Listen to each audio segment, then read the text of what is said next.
The Trustlines blockchain is a minimal viable proof-of-stake sidechain to Ethereum.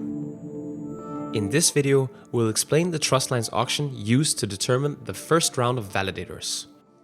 The Trustlines blockchain is operated by validators who select transactions and seal blocks which they propose to the network. Validators stake ETH to secure the network against malicious actors and receive Trustlines coins in return for their service. The Trustlines auction is a Dutch auction held to discover a fair price of a validator slot. The auction is a smart contract on the Ethereum main chain that receives ETH. Note that the auction will not accept any other tokens. To be able to participate in the auction, an Ethereum address must be whitelisted by the Trustlines Foundation prior to the start of the auction.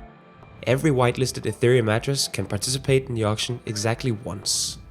The auction ends at the latest after 2 weeks or when the 123rd bid is accounted for, whichever comes first.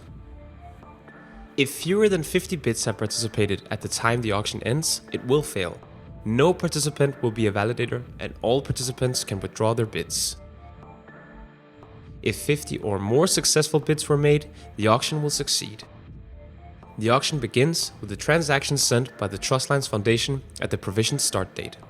Once initialized, the auction starts at 10,000 ETH per slot and will continuously decrease over time.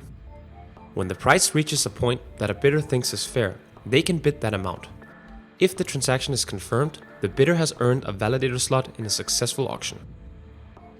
If the auction is successful, the slot price is defined as the price of the last bid. Every participant can withdraw the difference between the slot price and their bid. The remaining amount cannot be withdrawn and will be transferred to the deposit locker contract and kept there as stake for 9 months. Once 9 months have passed, validators can reclaim their stake, provided the deposit doesn't get slashed due to equivocation.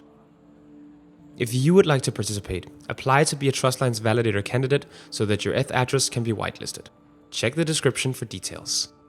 Bookmark the Trustlines Foundation website as well as all social media channels to avoid scams and phishing attacks. And stay tuned for the next video explaining how to bid at the auction. Thanks for watching.